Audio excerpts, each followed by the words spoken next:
Good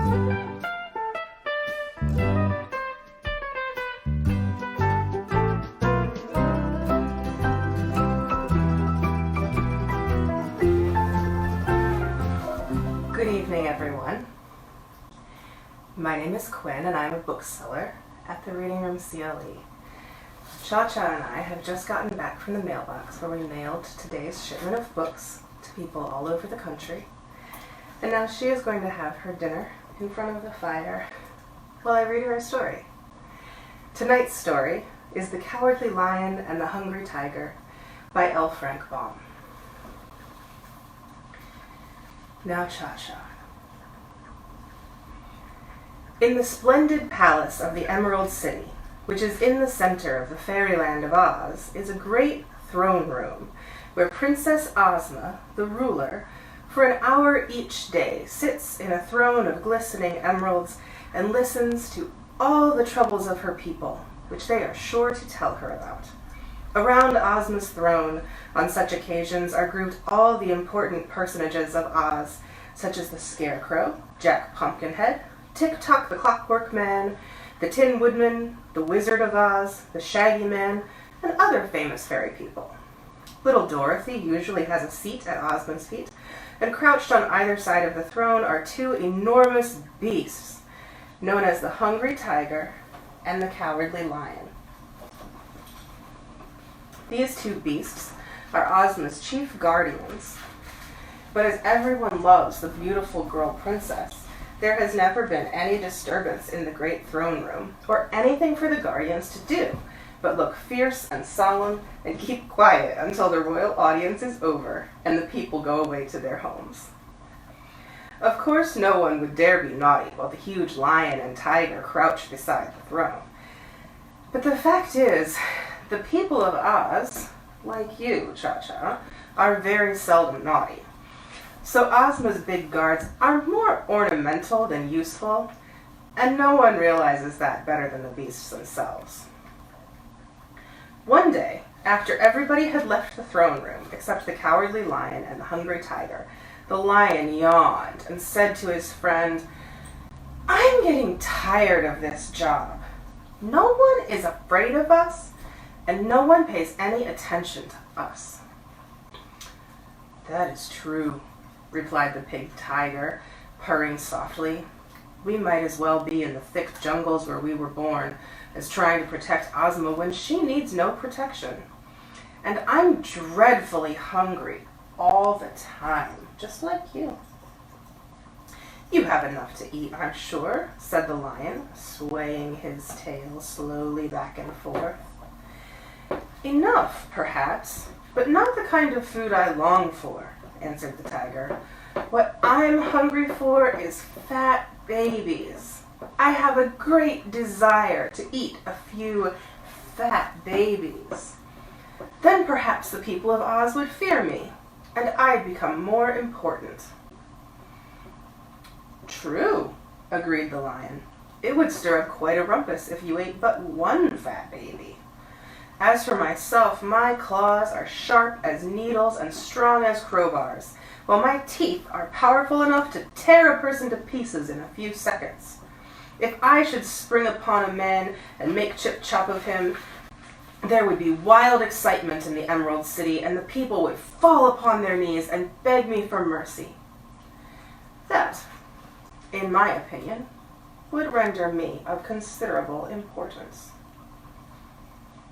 "After you had torn the person to pieces, what would you do next?" asked the tiger sleepily.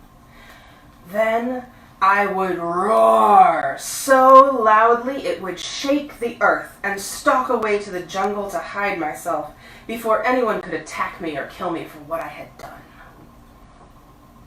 "I see," nodded the tiger. "You are really cowardly." "To be sure. That is why I am named the Cowardly Lion.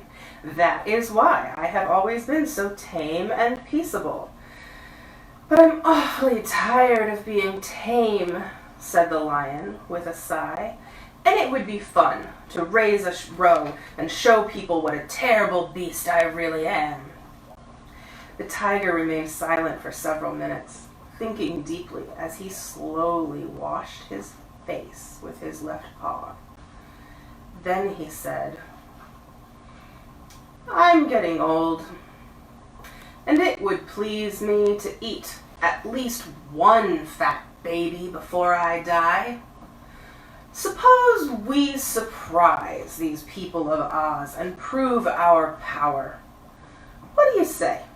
We will walk out of here, just as usual, and the first baby we meet, I'll eat in a jiffy, and the first man or woman you meet, you will tear to pieces. Then we will both run out of the city gates and gallop across the country and hide in the jungle before anyone can stop us." "All right, I'm game," said the lion, yawning again so that he showed 2 rows of dreadfully sharp teeth. The tiger got up and stretched his great, sleek body. "Come on," he said.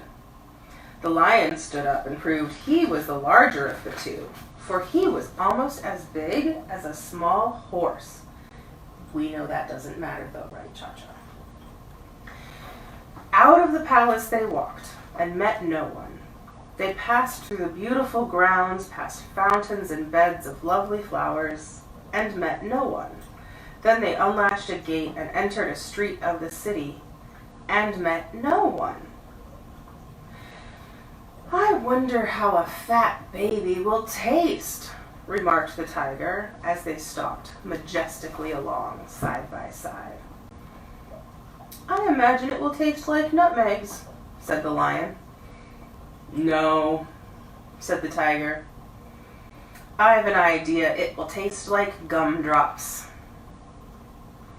They turned a corner, but met no one, for the people of the Emerald City were accustomed to take their naps at this hour of the afternoon. "I wonder how many pieces I ought to tear a person into," said the lion in a thoughtful voice. 60 would be about right," suggested the tiger. "Would that hurt any more than to tear one into about a dozen pieces?" inquired the lion, with a little shudder. "Who cares whether it hurts or not?" growled the tiger. The lion did not reply. They entered a side street, but met no one. Suddenly, they heard a child crying. "Aha!" exclaimed the tiger. "There is my meat." He rushed around a corner, the lion following, and came upon a nice, fat baby sitting in the middle of the street and crying as if in great distress. "What's the matter?" asked the tiger, crouching before the baby. I lost my mama," wailed the baby. "Why, you poor little thing," said the great beast, softly stroking the child's head with its paw. "Don't cry, my dear, for Mama can't be far away, and I'll help you to find her." "Go on," said the lion, who stood by. "Go on where?" asked the tiger, looking up. "Go on and eat your fat baby." "Why, you dreadful creature," said the tiger reproachfully. "Would you want me to eat a poor little lost baby that doesn't know where its mother is?" And the beast gathered the little one into its strong, hairy arms and tried to comfort it by rocking it gently back and forth. The lion growled low in his throat and seemed very much disappointed. But at that moment a scream reached their ears, and a woman came bounding out of a house and into the street. Seeing her baby in the embrace of the monster tiger, the woman screamed again and rushed forward to rescue it. But in her haste, she caught her foot in her skirt and tumbled head over heels and heels over head, like you do when you try to take the stairs too fast, stopping with such a bump that she saw many stars in the heavens, although it was broad daylight. And there she lay in a helpless manner, all tangled up and unable to stir. With one bound and a roar like thunder, the huge lion was beside her. With his strong jaws, he grasped her dress and raised her into an upright position. "Poor thing, are you hurt?" he gently asked. Gasping for breath, the woman struggled to free herself and tried to walk, but she limped badly and fell down again. My baby, she said pleadingly. The baby is all right, don't worry, replied the lion, and then he added, keep quiet now, and I'll carry you back to your house, and the hungry tiger will carry your baby. The tiger, who had approached the place with the child in its arms, asked in astonishment, aren't you going to tear her into 60 pieces? Hey, Chacha, would you like seconds? No, nor into 6 pieces, answered the lion indignantly. I'm not such a brute as to destroy a poor woman who has hurt herself trying to save her lost baby. If you are so ferocious and cruel and bloodthirsty, you may leave me and go away, for I do not care to associate with you. That's all right, answered the tiger. I'm not cruel, not in the least. I'm only hungry, but I thought you were cruel. Thank heaven I'm respectable, said the lion with dignity. He then raised the woman and with much gentleness carried her into her house, where he laid her upon a sofa. The tiger followed with the baby, which he safely deposited beside its mother. The little one liked the hungry tiger, and grasping the enormous beast by both ears, the baby kissed the beast's nose to show he was grateful and happy. Thank you very much, said the woman. I've often heard what good beasts you are, in spite of your power to do mischief to mankind, and now I know that the stories are true. I do not think either of you have ever had an evil thought. Wow. The hungry tiger and the cowardly lion hung their heads and did not look into each other's eyes, for both were shamed and humbled. They crept away and stalked back through the streets until they again entered the palace grounds, where they retreated to the pretty, comfortable rooms they occupied at the back of the palace. There they silently crouched in their usual corners to think over their adventure. After a while, the tiger said sleepily, I don't believe fat babies taste like gumdrops. I'm quite sure they have the flavor of raspberry tarts. My, how hungry I am for fat babies. The lion grunted disdainfully. You're a humbug, said he.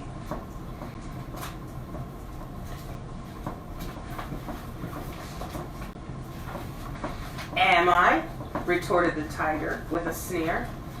Tell me then, into how many pieces you usually tear your victims, my bold lion. The lion impatiently thumped the floor with his tail.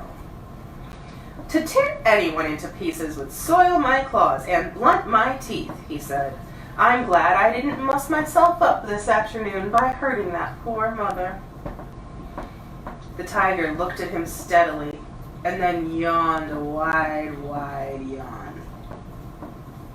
You're a coward, he remarked. Well, said the lion, it's better to be a coward than to do wrong. To be sure, answered the other, and that reminds me that I had nearly lost my own reputation, for had I eaten that fat baby, I would not now be the hungry tiger.